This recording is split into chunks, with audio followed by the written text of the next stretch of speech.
It is a great honor for me to present honorary degree recipient Dr. Brett Baer, who will deliver the commencement address.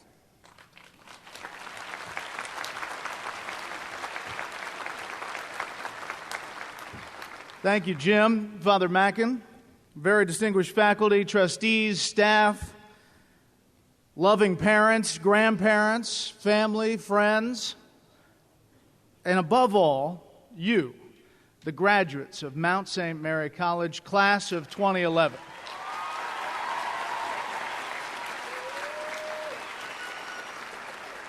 Congratulations. This is a big day. This is your day.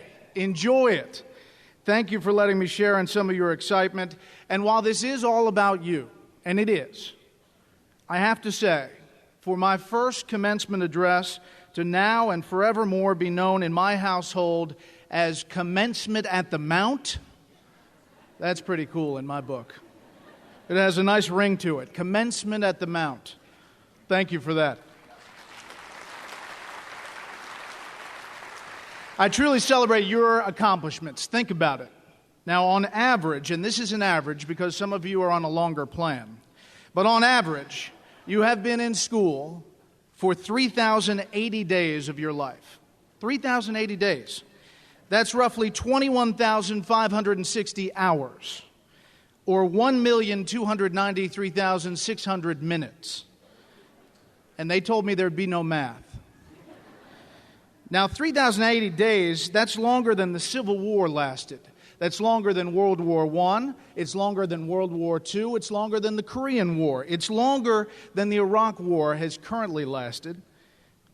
There are some blank stares out there. So, okay, 3,080 days ago, American Idol was not yet on TV. It was just an idea. You see, you've been going to school for a long time, and in those roughly 1.3 million minutes, a lot has transpired, and you're better for it. 20 years ago, I was sitting in your chair. That's 7,300 days, by the way. But enough with the numbers. I remember sitting there in a cap and gown, extremely excited, very relieved, pretty darn tired, and frankly, a little nervous. I knew I wanted to be a TV reporter. I always had, but I didn't really know how to get there. So I just took whatever I could. I started as an intern at CNN. I actually worked on Bernard Shaw's show, Inside Politics. You may remember that show. Worked there for a short time. I did some writing. I wrote, "Welcome to Inside Politics. I'm Bernard Shaw." That's about it. That's what I wrote. He also liked to eat popcorn during the commercial breaks. I brought him his popcorn. But at least I was in the business, I was at least around the business. I thought then, like I think now, that actually doing something, is better than strategizing for a long time or fretting about how to do something or how to get somewhere. I mean, don't get me wrong, a little mapping out is good. But you have to jump in at some point. And eventually the path to your success will show itself. It will be revealed to you. It's like driving down a dark road and the headlights of your car only show a little bit of the road ahead, just a few feet. But as long as you're driving and you're moving forward, even though it's pitch black beyond your headlights, just seeing that little piece of road ahead will keep you towards your goal. Occasionally, you'll hit the high beams. Eventually, sunrise will show you a lot more of the road ahead. But if you're moving forward, you're a little closer to where you want to go. And that's really all I saw for a few years, just that little piece of road ahead of me. I didn't know how I was going to get to my dream. I just knew I was driving toward it, and I absolutely loved it. By the way, I recently saw Bernie Shaw at a charity event in Washington, and I went up to him and I said, Bernie, I was your intern at CNN. I got you your popcorn at the commercial breaks. And he paused and looked at me, and then in his distinctively deep, clear voice, he said, "So who gets you your popcorn now?" And I'll be honest with you, after that, I may start getting popcorn at the commercial breaks. I started reporting at a small PBS station in Beaufort, South Carolina. I was the Hilton Head Bureau reporter. I like to call myself the Low Country Bureau Chief. It had a good ring to it, kind of like commencement at the Mount. But I was bureau chief. It was just me. I was cameraman, reporter, editor, janitor, office manager, all rolled up into one. And for $15,000 a year, they were getting a lot for their money. But I didn't care. I always thought that really every story, every tape piece I put together could be a ticket to get me to the next station. And I loved it. I covered town council meetings where the big fight was about what color the azaleas were going to be in the median. The zoning fights about the awnings at Ruby Tuesdays, that they had to be maroon and gray and not bright red and white. And I worked 2 other jobs at the time, delivering food, bartending. I remember showing up to a home with an order. A man answered the door and said, "Hey, you're the guy on Channel 6. I just saw you." And I said, "Yes, did you have the calzone?" Every year I would order the Professional Photographers of America VHS tape. That's what we used. This tape would come in the mail. Of local TV stories, they judged as best shot, best written, best edited from local stations around the country that year. And I'd watch them again and again and again. I'd take notes, I'd get ideas, then I'd try to put my next piece together using those ideas. I would envision that one day I would be at one of those award-winning stations, and they'd be sending out my stories. Within 2 years, I went from Hilton Head to Rockford, Illinois, to Raleigh, North Carolina, and I landed at one of those very same award-winning stations I watched on those tapes, WRAL-TV. Along the way, there were a lot of ramen noodles and saltines and ketchup. I was not making much money, but I learned a ton, and I was getting better. I was driving closer to what I wanted to do, to where I wanted to be. You see, I'm a true believer that tapping into your imagination, to envision yourself doing whatever it is you want to do, to feel what it would be like in that position, to own that vision, and then to fight for it. The Atlanta Bureau for Fox News Channel started in my apartment with a fax machine and a cell phone. It's been quite a ride. It took a while for my vision to become clear, but I never let go of it. The path of how to get there really was revealed to me along the way. So I tell you this: embrace the journey.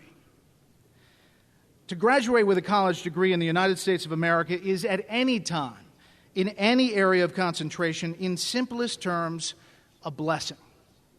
It reflects your participation in the finest educational system in the freest, noblest, greatest country in the world, the nation that always has offered and still does offer the most opportunities for individual advancement of any in the world, bar none.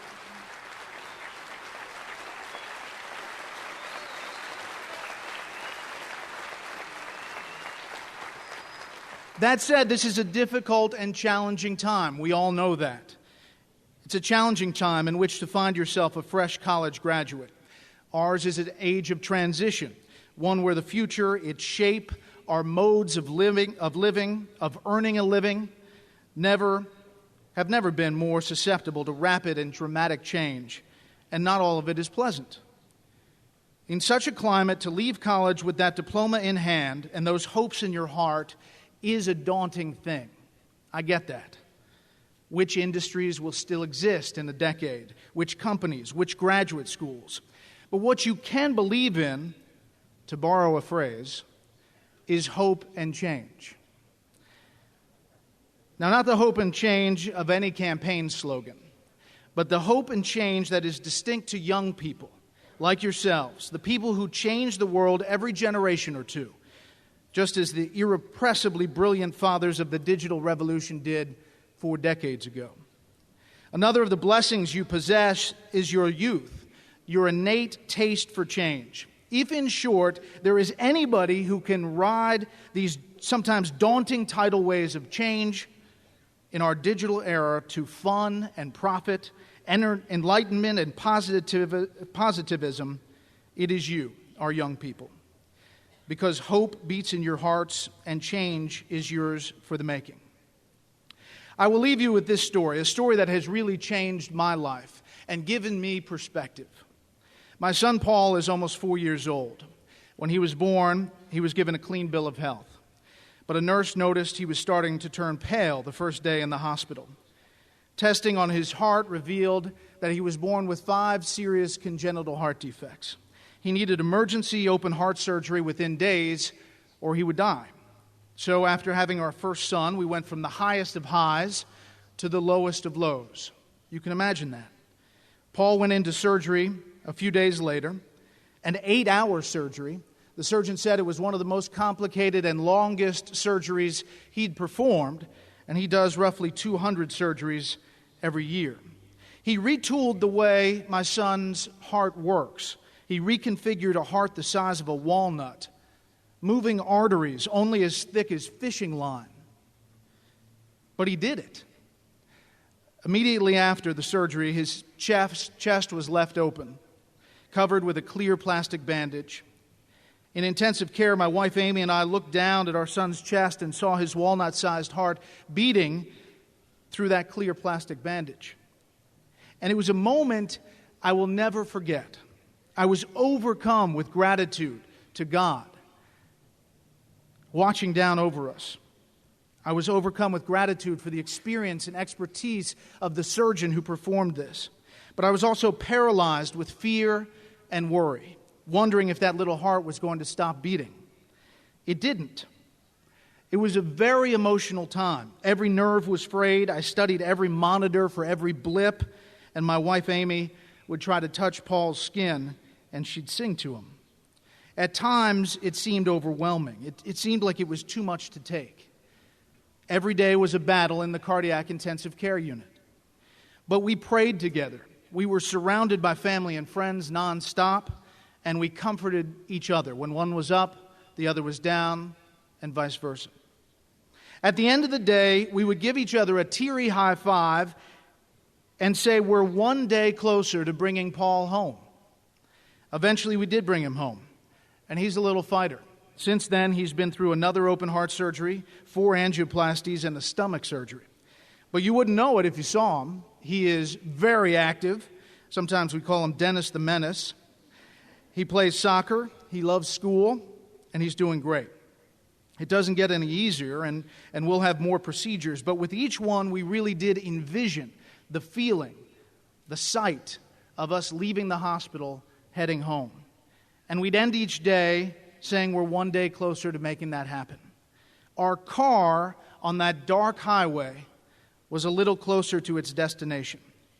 No matter the challenge you have to overcome, a physical challenge, an emotional challenge, an economic challenge, getting that first job, you have to fight for it. Sometimes it's tough, sometimes you have to dig it out, sometimes it takes a while to get what you want, but you'll get there. And along the way, along that ride, you will learn what is important to you. I told Paul I was delivering this speech today before I left this morning. He said, "Daddy, you're going to talk to the big kids?" I said, "Yeah, buddy, I am." He said, "Them happy?" I said, "Yes, they are happy." We are working on pronouns. He said, "Them have a party?" I said, "Oh, I'm sure they're going to have a party. They have their whole life in front of them." Wait until I tell him I'm calling this the commencement at the Mount. He's really going to be fired up. My friend and colleague, former colleague, the late Tony Snow, delivered a commencement at Catholic University before his death and wrapped up with this: "Wherever you are and whatever you do, never forget at this moment, at every moment forward, you have a precious blessing. You've got the breath of life. No matter how lousy things may seem, you have the breath of life. So today, congratulations. Live life. Think about what you want, own it, feel it in your bones, and start driving. Good luck, and God bless.